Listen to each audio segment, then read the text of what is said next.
Вітаю! Це 19-й урок Fusion 360. Робимо нахил полігону об'єкта з Draft.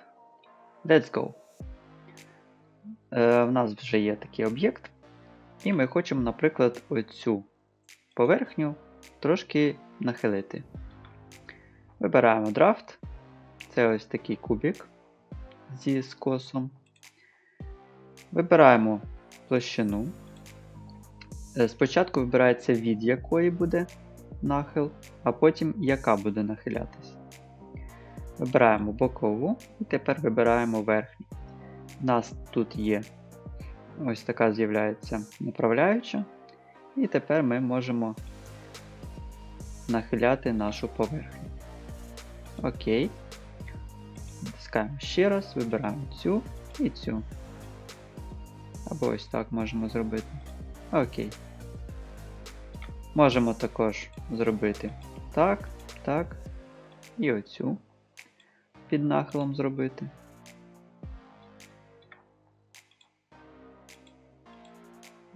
Так, оп. Чудово. Сподіваюсь, у вас все виходить.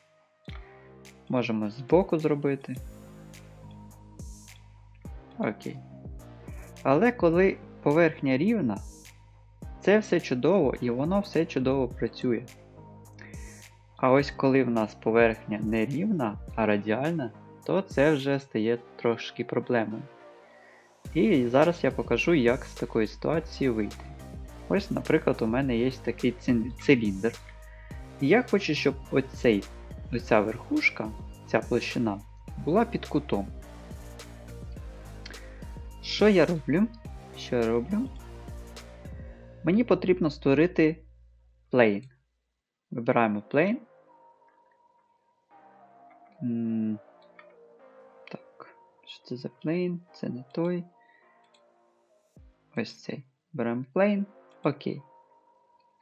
Це ми збоку створили plane. Можемо навіть його трошки відсунути. Ось так. Окей. Все. Тепер беремо наш Draft, вибираємо нашу платформу і поверхню, котру ми хочемо повернути. І ось таким чином ми її повертаємо.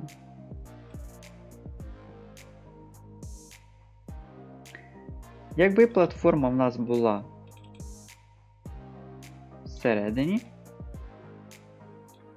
окей, і ми натиснули б Draft, вибрали б нашу платформу, потім вибрали б поверхню, яку ми хочемо повернути, то в нас поверхня поверталась би від центру. Добре, Cancel. Також платформу ми можемо створити не таку пряму, як ми створили, а Tangent Plane. Вибираємо сторону, окей. І так само ми виберемо, першу ми вибираємо платформу, а потім Face, котрий повертаємо. І у нас точно так же буде працювати наш поворот, наш кут чи нахил, як нам потрібно.